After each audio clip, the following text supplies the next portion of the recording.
Ako som sa stretol s Lakmé,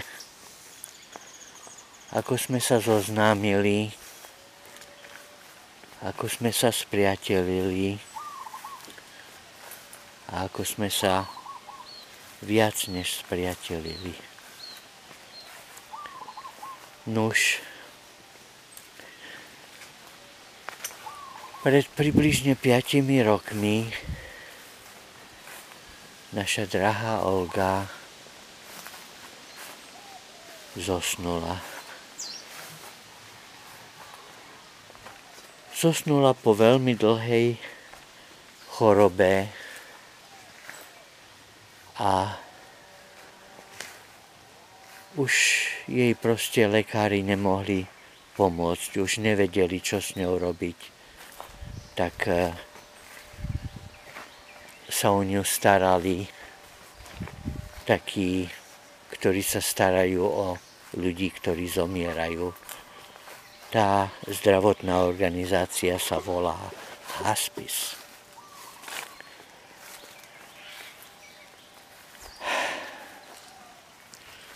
Olga nechcela ísť do takejto nemocnice Hospice. Ona nechcela, aby sa o ňu doma tiež starali. Ona chcela, aby som sa ja o ňu staral, ale súhlasila s tým, že na mňa budú dozerať, či to robím správne. Budú mi dávať lieky proti bolesti. No proste budú robiť všetko, aby som robil správne. A ak nedali dostatok niečoho, tak to Oleg hneď objednal a prišlo to poštou. Ja som teda rozumel, že toto je taká opatera pre človeka, ktorý oni si myslia, že bude žiť menej než 6 mesiacov. To je to pravidlo toho Hospice, ale ja som zároveň si myslel, že ona bude stále žiť tak ako zvieratko, ktoré tak ako vtáčatko, čo padne zo stromu, mláďatko, a ak sa o ňo staráš, tak ono môže žiť, len potrebuje opateru. Pamätám sa deň pred sviatkom srdiečok. Tá pracovníčka zavolala mňa na tašku, teda navštívila a nám hovorila, že Olga možno nedožije do rána. A vonku nejakí robotníci pracovali s motorovou pílou a išiel som a povedal som im, aby radšej boli ticho, pretože tá pracovníčka nám vraví, že Olga možno ani nedožije do rána. Ale zároveň ja som si nemyslel, že ona zosne. Ja som si myslel, že ona bude stále žiť, len proste musím sa o ňu starať ako o babatko, že nemôže ísť z postele von, nemôže ísť na záchod, nemôže sa krmiť sama a tak. No ale ráno Olga už nebola medzi živými. A ja som nemal som byť šoknutý, ale bol som šoknutý. Mal som všetky tie príznaky, nie všetky, ale mal som niektoré príznaky prichádzajúcej šlachtrafenia. A mal som problémy s dýchaním, zvieralo sa mi hruď, také umrtvovanie v ramene som mal, také výkriky žalostné, plačné každých 15 minút, ktoré boli aj vodne, aj v noci a v noci ma zobudzali. Tak tá hospice organizácia mi poslala takú odborníčku, psychologičku, čo mi mala dať takú terapiu, ktorá mi bola veľmi trápna, že Olga je anjel, ktorý lieta pod plafónom. No, nechcel som ju urážať, ona to nemyslela zle, ale proste veľmi jemne som jej povedal, že ďakujem, ale neprosím si. Tak potom mi ponúkli inú terapiu, takú, čo sa stretávala skupina ľudí v kruhu a uprostred boli servítky na utieranie plaču a tá psychologička viedla takú diskusiu. Tá terapia skupinová mi pomáhala, ale ja som sa bál, že ľudia by si mohli mysleť, že ja tam idem sa s nimi zoznámiť za iným účelom, než sa deliť o žiaľ. A preto som si urobil z bonzaj drôtu a manželský prsteň. Proste to mi postupne trochu pomáhalo tým, že som sa trápil o iných ľudí žiaľu. A tým som nebol stále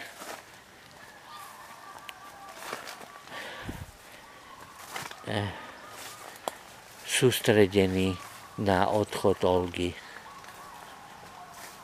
Stále nahnevaný na to, že existuje smrteľnosť, ktorá ju zobrala.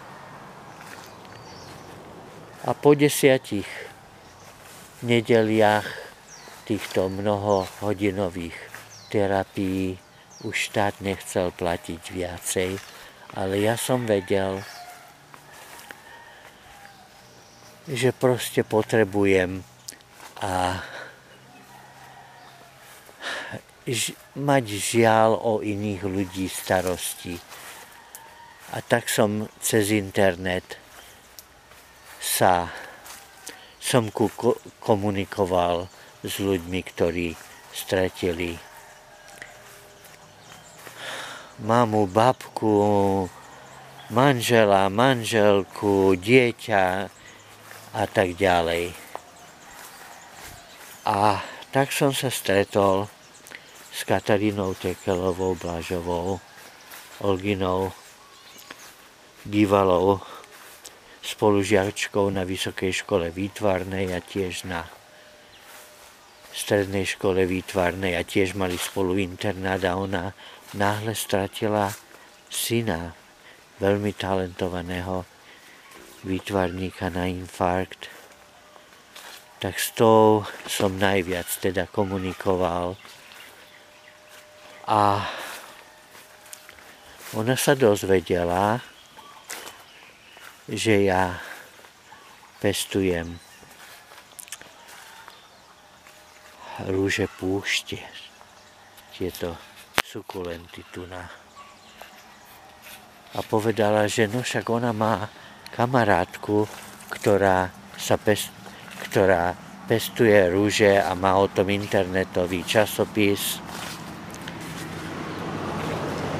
A ja jej hovorím, no rúže púšte adenium, to není príbuzné ani botanicky, ani opticky rúžiam. No nevadí. To ju bude zaujímať. Tak ona nahovorila tú kamošku a ja som jej dal informácie a ona z toho urobila a tiež som jej dal nejaké fotky Ale ja som bol tak plný žialu o Olge, že to je vlastne zároveň článok o tom, ako Olga zosnula.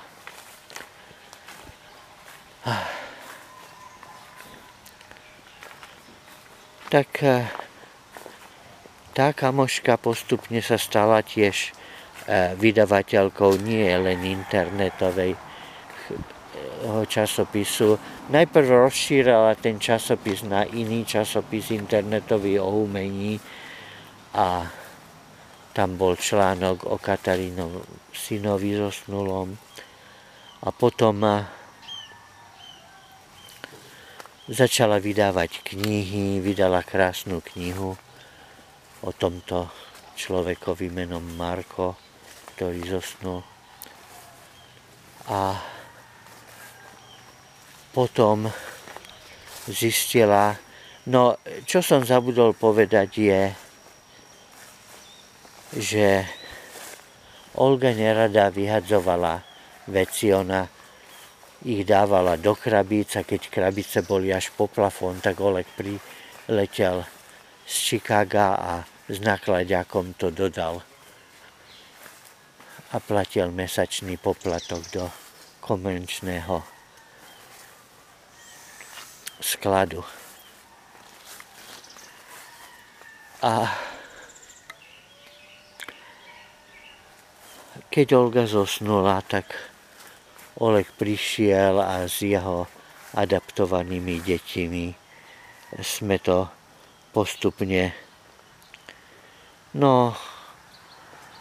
darovávali a dávali a tak, proste sme to triedili a našli sme tam stovky Olginých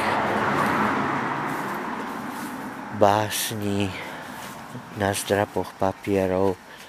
Tak táto vydavateľka, čo začalo sa to o rúžiach, začala pripravovať jednu knižku po druhej, vydávať. Ministerstvo kultúry Slovenska to dávalo granty. Teraz už pripravuje 3. knižku.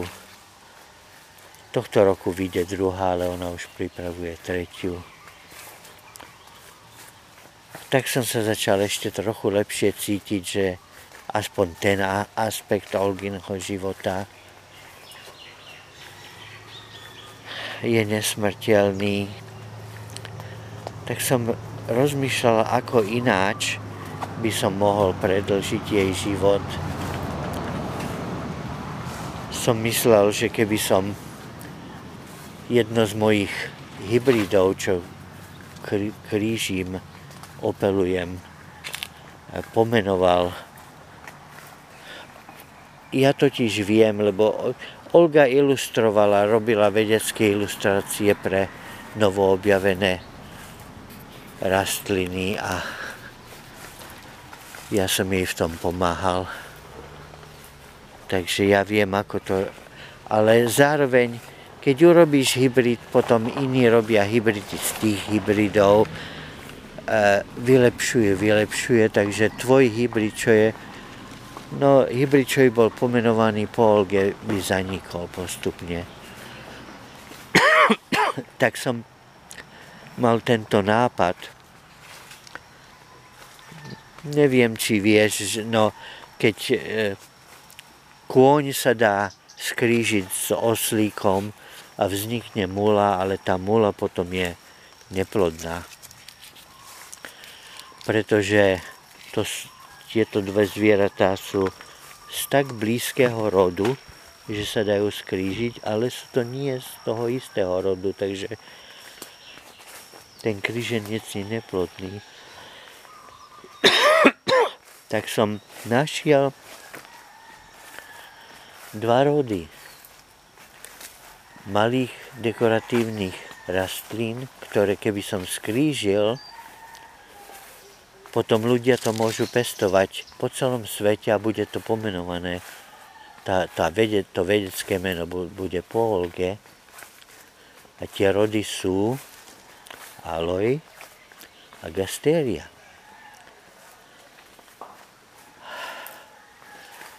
Existuje, ja neviem, 10 alebo čo pomenovaných takýchto hybridov už.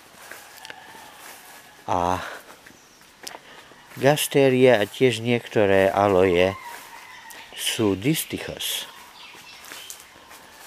čo je vedecké, botanické meno pre vejárové. Oni sú distichos, väčšina tých odrôd, len keď sú mladé. Potom už nie sú neskoršie, ale niektoré sú distichos stále. Tak keď som skúmal toto, zistil som, že všetky pomenované takéto medzirodové hybridy sú nedistichové, sú ružicové. A tak skúšam, že ako by to bolo, kúpil som plno tých rôznych odrôd, mám ich stovky malých rastliniek na balkónoch a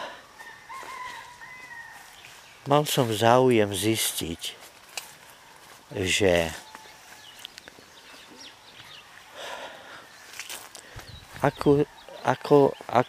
aké skúsenosti majú iní s týmto. Tak na internete, na Facebook časti internetu je mnoho takýchto skupín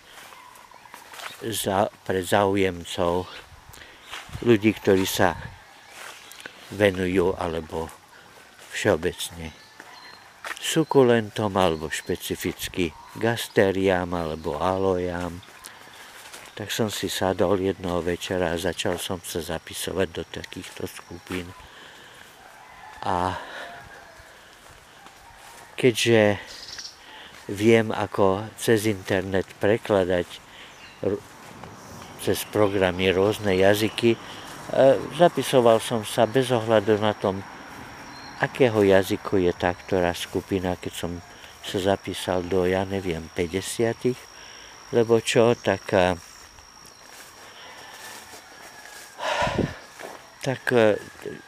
Facebook povedal, že už nemôžem, že to preháňam. Tak druhý deň som pokračoval. A tam som sa pýtal, väčšinou ľudia proste sa tomuto nevenujú. A nevedel som najprv, že či mi neodpovedajú za to, že sa nevenujú, alebo za to, že sa veľa pýtam a málo vravím. Tak som začal fotiť moje rastliny, tam dávať. Mimo iné som tam dal tiež linku k tomu článku. A do toho internetového časopisu Slovenské rúže. A ako som tak sa stával viac a viac aktívny v týchto skupinách, tak som si všimol, že kdosi v Brne, ak sa dobre pamätám, predáva obrovský cereus, ktorý je crested. Cereus kaktusy sú také tie stĺpkové a crested znamená, že sú tak deformované hore a pekne. A ten kaktus sa mi veľmi páčil a som rozmýšľal, no ako nemôžem ho sem na Havaj doniesť, ale čo ak by som nejak to kúpil tak, že Palo Urminský, Olgin brat mladší, by to pestoval. No a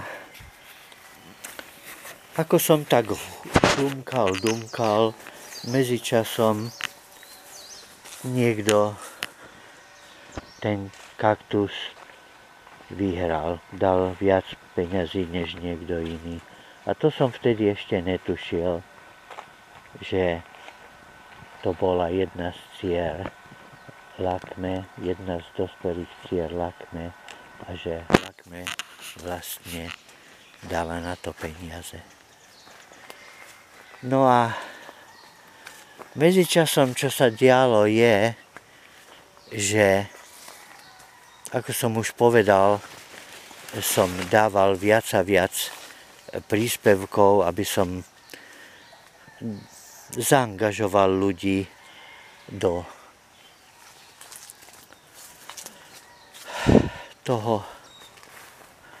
tej komunikácie so mnou. A keď mi niekto dal palec hore alebo srdiečko, tak som hneď išiel na stránku toho človeka vidieť, že keďže oni majú o niečo záujem, o čo ja mám záujem, kto ho vie, možno tam je viacej spojených záujmov, čo sa teda nikdy nestalo.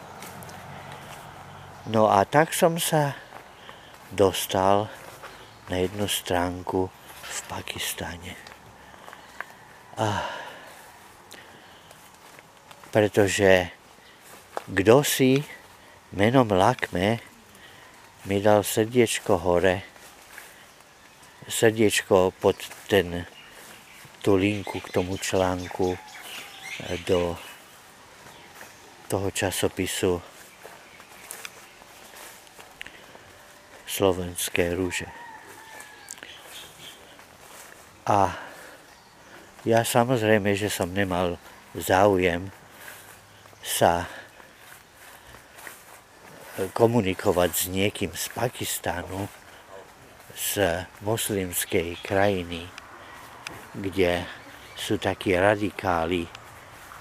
Pamätám sa, jeden novinár, mladý, americký, tam išiel robiť interviu s jedným tým radikálom, čo mu povedal, že však príď na interviu, keď sa spojili cez internet, a potom mu odrezali hlavu a otec toho novinára Oleg pozná, pretože je vedec logiky, tak ako aj Oleg. Takže ja som definitívne nemal záujem komunikovať s niekým z Pakistánu, ale fascinovala ma obrovská fotografia.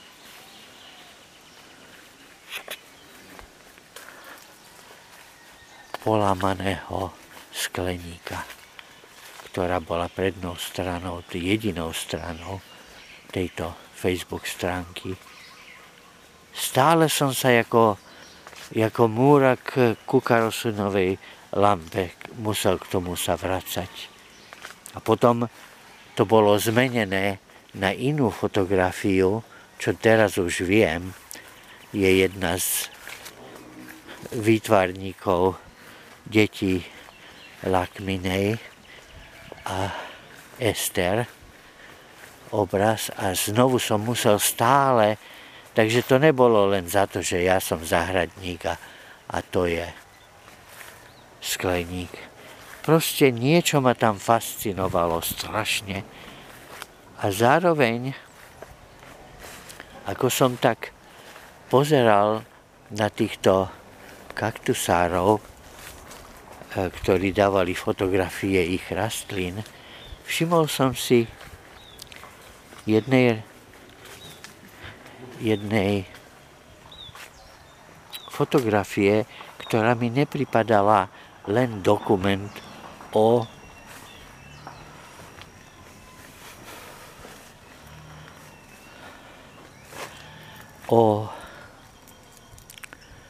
kaktuse. Vyzeralo to ako umelecká fotografia. Spýtal som sa tej osoby a ona povedala, že áno, aj ona, aj jej manžel absolvovali vysokú školu výtvarnú. Tak som sa pustil do diskutovania s týmito ľuďmi. On teda nemal veľa čas, takže to bolo hlavne s ňou.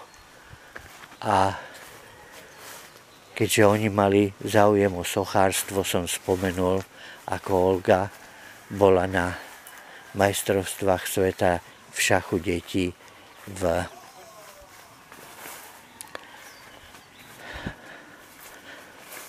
v Rumunsku a kým dievčatá hrali, ona sa rozprávala s otcom rumunskej reprezentantky detí, dievčat a zistila, že on žije v tom meste, kde slávny, úžasný sochár Brancusi urobil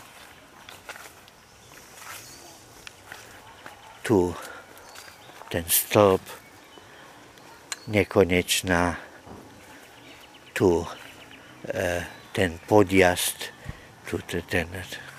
tú bránu lásky a ten stĺp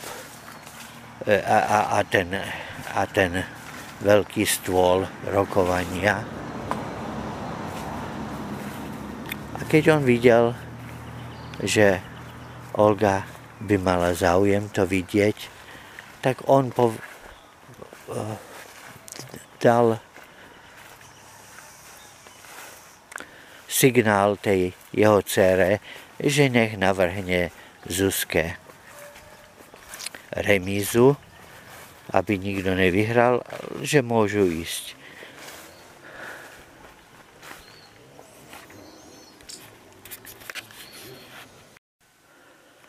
A tak Olga s nimi navštívila to ich mestečko či dedinu a spomenul som im, lebo to celé vyzerá také, nepravdepodobné, som im spomenul, že odfotil som taký turistický objekt, taký zosádrý portrét Brancusiho, a je tam meno Brancusi. Som im poslal, čo tam ona kúpila. No a tak ten manžel je veľmi zaneprázdnený, on sa so mnou nechcel rozprávať, ale s touto Kajkou som si písal viac a viac a ona mala menej a menej času na mňa, pretože majú plno detí, musela do školy, k lekárovi a tak ďalej. Tak nakoniec ona mi tak, akože jemne sa ma chcela zbaviť, mi povedala, že vieš, čo keby si sa rozprával radšej s mojou mamou, nemám na teba čas. A ja som povedal, no ale s tebou sa rozprávam o výtvarníkoch českých a svetových a neviem čo. O čom by som sa mohol rozprávať, prečo by som sa mohol rozprávať s tvojou mamou? A ona povedala, no, pretože ty máš úžasné príhody, dobre rozprávaš a ona tiež má rada rozpráva úžasné príhody.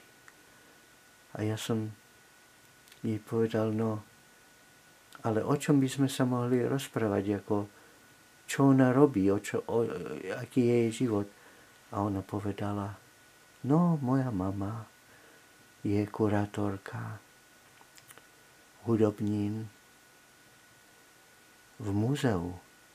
A ja som si povedal, fíha, kurátorka hudobnín v múzeu, to ma veľmi zaujíma, pretože raz som videl výstavu v Brne moravských starých ľudových hudobných nástrojov, čo bolo také úžasné, lebo na Slovensku je len fujara, len jeden starý hudobný ľudový nástroj. Ale Morava, keďže je to staršia civilizácia, ich má toľko.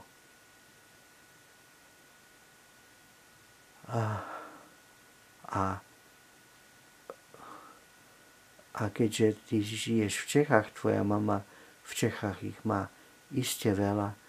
A ona povedala, no ona nepracuje s nástrojmi hudobnými. Ja som povedal, no ale dobre, tak s čím ona pracuje? No to nech ti ona povie. Ja hovorím, no dobre, ale ako ju ako sa s ňou môžem spojiť. A ona mi poslala linku k jej mame stránku, aby som si s ňou mohol začať dopisovať.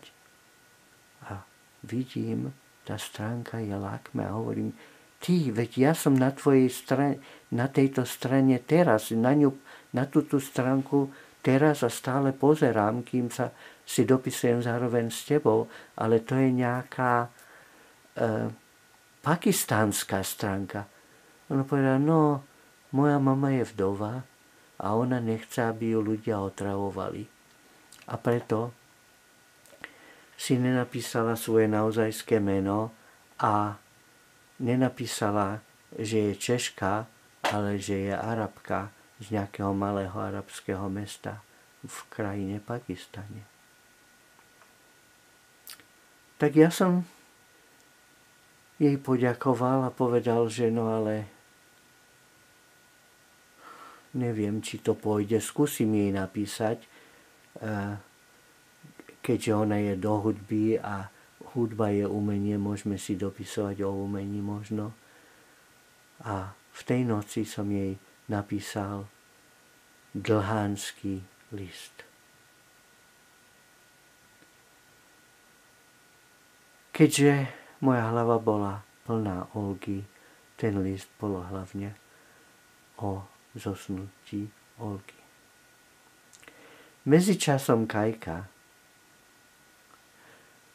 sa spojila, zatelefonovala mame a povedala jej, že tento dotyčný z Havaja ju ide osloviť. A Lakme povedala, mimochodom, prvé meno Lakme oficiálne je Ivana, ale ona nemá rada to meno. A jej povedala, Ježiš Mária, znovu ma chcete nahovoriť na nejaké rande s niekým. A Kajka jej povedala, nie. Lebo ona má 3 deti, tak ako ja, a dospelé, tak ako ja. Tie deti, tých 9 rokov jej, vtedy bola 9 rokov vdova, jej z času na čas odporúčali nejaké rande s niekým. A Kajka jej povedala, nie, toto sa nejedná o rande. Toto sa jedná o človeka, s ktorým si budeš mať čo porozprávať. A tak Lakme mi odvetila a ja jej. A ona mne a ja jej. A zistili sme, že máme spolu mnoho spoločného a to, čo nemáme, ona má spoločné s Olgou. Niektoré veci, čo má spoločne s ňou, sú bizardnejšie než iné. Napríklad, že ten kaktus, čo som chcel kúpiť cez internet, ona platila Kajke a Kajka ho má.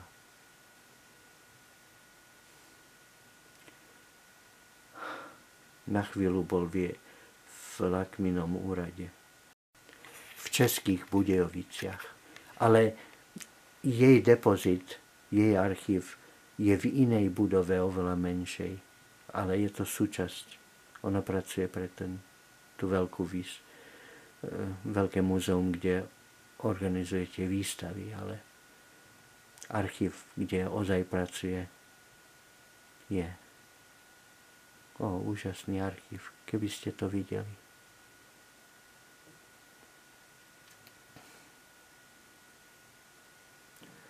No, ako som už povedal, ona má mnohé záujmy so mnou a mnohé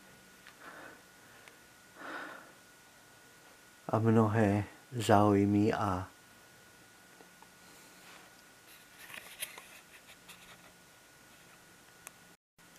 talenty s Olgou. Napríklad s mnou aj Olgou má veľký záujem o výtvarné umenie a s Olgou má spoločné úžasnú pamäť. Napríklad vo výtvarnom umení, keď povie meno, ona povie prvé meno toho výtvarníka okamžite. So mnou a Olgou má veľký záujem o botaniku. Napríklad záverečná práca Olgy na strednej škole výtvarnej bol návrh na plagát pre botanickú záhradu. Ale ja teda nemám talent na latinské mená rastlín, ledaže je to niektorá, ktorou sa veľmi zaoberám. No ona vie mnoho latinských mien a českých a slovenských a tak ďalej. Ďalšie, čo má spoločný záujem s Olgou, je samozrejme klasická hudba, oveľa viac než ja. Ja mám rád Bacha a Brancusiho, ale Olga mala oveľa väčší záujem o klasickú hudbu než ja.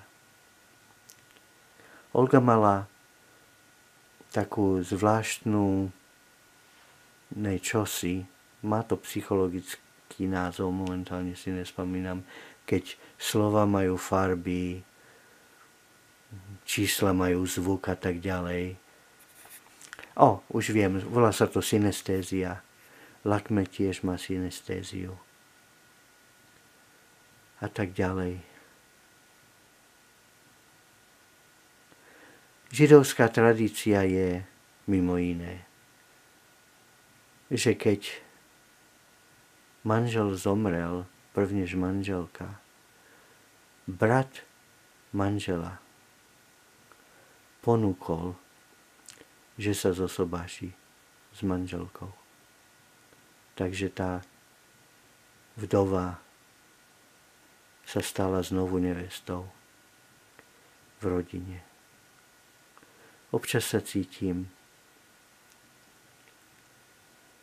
že Lakme je Olgina sestra, ktorá sa nado mnou zľutovala. Občas sa cítim, že ja som brat Lakminho zosnulého manžela, ktorý tiež bol mimochodom výtvarník. Lakme má 3 dospelé deti, každé skončila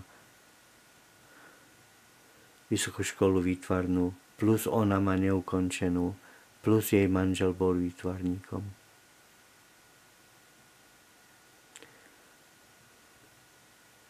Prvnež mala Lakme manžela, mala milenca, ktorý zomrel mladý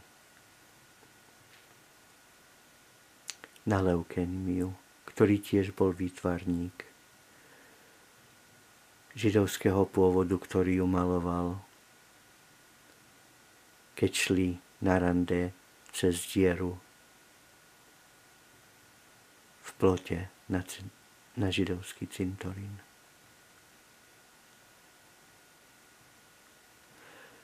Čo si iné, čo má Lakme spoločné s Olgou, je,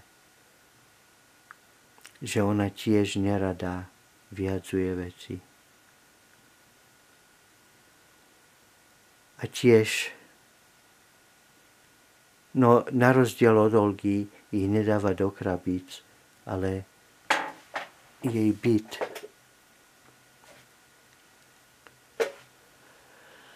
je kabinetom kuriozit, kde každý objekt má príhodu. Niektoré objekty sú krabičky a vnútri sú iné objekty, ktoré majú príhodu. Mnoho objektov, mnoho príhod.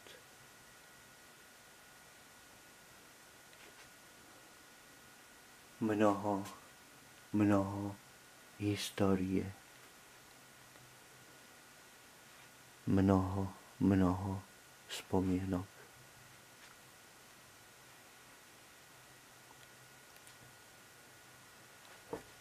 Jedným z nich sú hodinky, ktoré nikto nenatiahol, odkedy prestali hrať za druhej svetovej vojny. Hodinky Lakminho dedečka, ktorý ich natiahol niekoľko hodín prv, než bol odvlečený do koncentráku, z ktorého sa už nevrátil.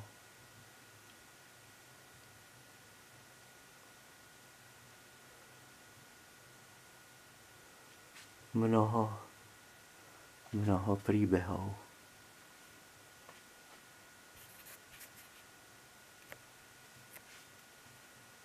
Niektoré z ktorých jej pomáham spísať, prepísať do rôznych seriálov. Jedným z nich je o jej prastrikovi Jozefovi, o ktorom vie takmer 50 úžasných príhod.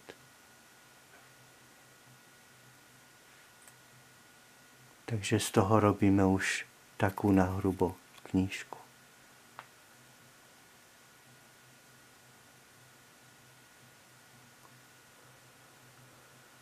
A tak končím teraz túto príhodu. Ako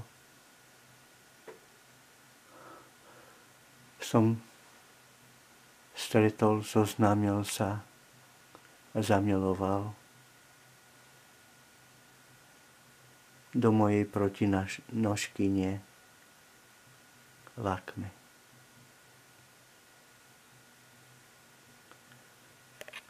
Končím, ledaže si ešte niečo spomeniem a pridám prípadne. Dovidenia. Ďakujem za vypočutie o tom, ako sme sa stretli prv, než sme sa stretli. Skončil sa už príbeh ten, skryl sa opäť do písmen. Papa. Nuž, ešte niečo by som chcel dodať. Že ak si myslíte, že takáto láska nie je normálna, tak máte pravdu, pretože čo je normálne? Normálne je, čo robí viac než 50% obyvateľstva. No a viacej než 50% obyvateľstva môjho veku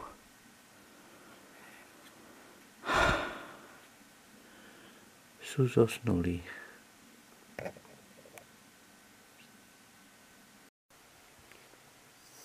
Tak teraz ja rozprávam o tom, ako som sa stretla prvýkrát s Vladom, aj keď som ešte nevedela o ňom vôbec nič. Ja som sa kvôli Kajke zapísala do skupiny, čo sa volá Miluji kaktusy a sukulenty. Lebo vtedy ona bola veľmi do kaktusov a mne sa páčili tie, čo nemajú trne, tak som sa tam pozerala na rôzne také tie astrofytá, čo mne sa páčia. A zrazu sa tam objavil taký príspevok, že článok o človeku, čo pestuje púštne rúže, čo je moja úplne najobľúbenejšia rastlina. No a tam som sa dočítala, že ten človek, ktorý teda boli tam 2 fotografie a úplne od prvého pohľadu mi bol tak veľmi sympatický a taký milý. No a v tom článku som sa dozvedela, že akú má záhradu a koľko on má tých púštnych rúží, čo sa volá adenium. No a bolo tam napísané o tom, že on stratil svoju manželku a že veľmi teskní za ňou a bolo tam popísané trulinku, iba kúsok z ich života a to, ako keď ona zosnula, ako to prebiehalo ďalej. A na mňa to tak veľmi zapôsobilo, nie len tie púštne ruže, tie adénia, ale aj ten príbeh. A aj vlastne ten človek, čo som ho videla na tých fotografiách, mi bol takým si nejakým spôsobom blízky. No a dala som srdiečko na ten príspevok, lebo sa mi to veľmi páčilo. No a potom nič. Iba som o tom premýšľala, že aké to bolo veľmi krásne. A medzi tým moja dcéra mi raz povedala, že počuj, ja si dopisujem na tej skupine s takým úžasným človekom, že možno by ťa to zaujímalo. Ja som povedala, no myslím si, že určite nezaujímalo. A ona povedala, no je úplne úžasný. A veľa vie o výtvarnom umení a má rád tie isté veci ako ty. Možno by ťa to mohlo zaujímať. A ja som povedala, no myslím si, že nezaujímalo. No ale potom sa stalo, že raz mi prišiel messenger správa od akéhosi človeka, čo sa volal Vlado Rosenfeld. A napísal mi teda ale dlhánsku správu, čo až potom som sa dozvedela, že on to písal ako e-mail. A potom to strčil na Messenger. A to bola ozaj dlhánska správa, kde on mi rozprával o svojej manželke, o tom, aký je smutný a ako každý deň plače a ako sa venuje jej pozostalosti, kde ona zanechala kopu básní a papierov a poviedok a kresieb a ja neviem čoho ešte. A bolo to ale napísané tak krásne, že mne to začalo zaujímať, že niekto mi píše taký úžasný a on mi na začiatku napísal, že moja dcéra Kajka, že mu povedala, aby mi napísal, tak on mi teda píše. A mne to prišlo teda veľmi také odvážne, že vôbec sa nepoznáme.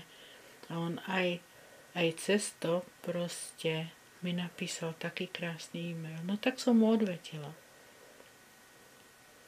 A tak pomaličky sme si začínali písať. A ja som vždy strašne sa tešila domov z práce, že sa pozriem, lebo som nechcela čítať to v práci, že sa pozriem, že či mi napísal, alebo nie. A v tej dobe, úplne na tom začiatku, som mala veľký strach, že raz prídem domov a žiadna správa tam nebude, lebo som si myslela, no čo, taká diaľka, že čo my budeme spolu. Ale on vždy napísal. No a potom mne strašne sa páčilo, ja som mu napísala nejakým spôsobom, že moje telefónne číslo. No dala som mu svoje telefónne číslo. lebo on mi povedal, že má také, že lacné telefonáty, že môžeme sa možno niekedy rozprávať.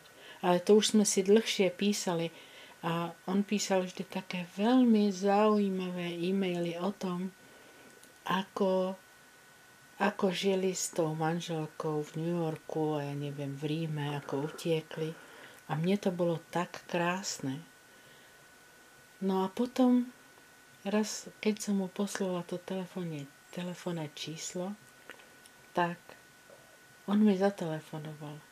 A ja som si povedala, že no fíha, ten má krásny hlas. To bolo prvé, čo ma napadlo, že aký krásny hlas. No a potom sme sa začali veľmi, veľmi rozprávať. A on mi rozprával, ako utiekli a všetky tie príhody, čo sa im stali. A o sebe a o svojej manželke Olge. A ja som než som sa do ňoho zamilovala, ja som sa zamilovala do Olgy.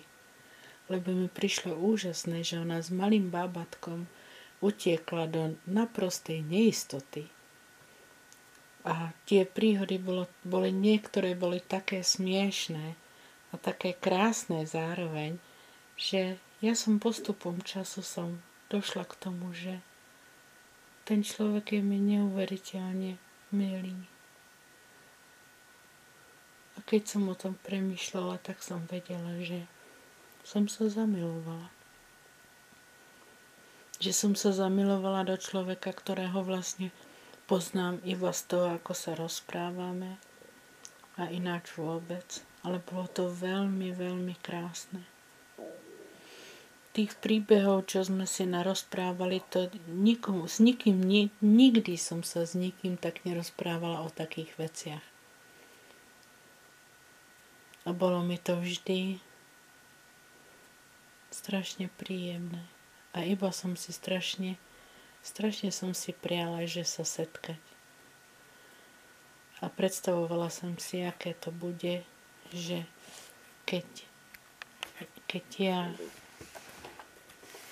ja ho poprvý raz zoberiem za ruku, alebo som si predstavovala, aké bude krásne ho objať. To bolo pre mňa vlastne také veľmi krásne obdobie, ale aj veľmi také neisté, lebo som vlastne nevedela, že či sa vôbec niekedy stretneme, lebo ďalej už sme od seba nemohli byť. Ale pre mňa už to bolo také, že to bolo taká čistá vodička pre mňa. Také niečo veľmi nepopísateľne krásne, tie rozhovory s ním. A to už som bola zamilovaná na plné pecky. Alebo ja neviem to ináč, tak som to okamžite povedala deťom, že čo sa stalo. No a oni všetky boli radi. Nikto sa nepýtal na nič, iba proste boli radi, že sa to stalo. A ja som bola veľmi, veľmi šťastná. Veľmi.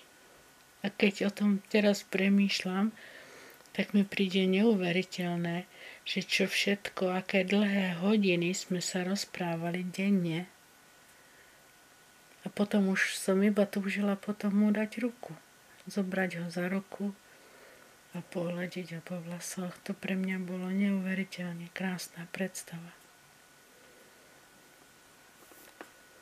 No a potom sa stalo, že Olge vyšla prvá knižka poézie a Vladovi prvá rozprávka.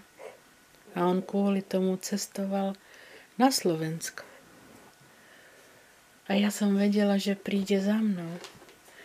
A tak som bola taká ako celá rozosmiatá. Že konečne sa stane to, čo ja som si tak veľmi priala. No a stalo sa to. A ja si pamätám, že čakala som na ňo na nádraží a on vyšiel z takého východu, ako taká stará teta, mal batožinu na chrbte a 2 tašky v rukách a mne prišiel taký krásny. keď sa tam objavil, ja som sa tak strašne usmievala a vedela som, že to je smiešné, ale nešlo to tie ústa dať do normálneho tvaru. Som sa smiala od ucha k uchu, lebo to bola najväčšia radosť pre mňa ho vidieť. A keď sme sa prvý raz objali, tak už som naisto vedela, že nič krajšie už sa mi nemôže stať. A od tej doby mám pocit, ako keby som sa tak vznášala na obláčku číslo 9. Lebo nikdy som nepoznala takú lásku a takého človeka, že tak by som niekoho mala rada. Ale, ako my hovoríme, možno je to tou starobou. Ale je to moja najväčšia láska. Najväčšia. A úžasný človek. A aj keď on sa tomu stále smeje, tak pre mňa je úžasne múdry. A je to úžasný šachista, úžasný zahrádkár a botanik a šlachtiteľ a spisovateľ a ilustrátor a môj najlepší kámoš a moja najväčšia láska. A to je asi všetko, čo ja by som o tom povedala. Takže dovidenia, do počutia.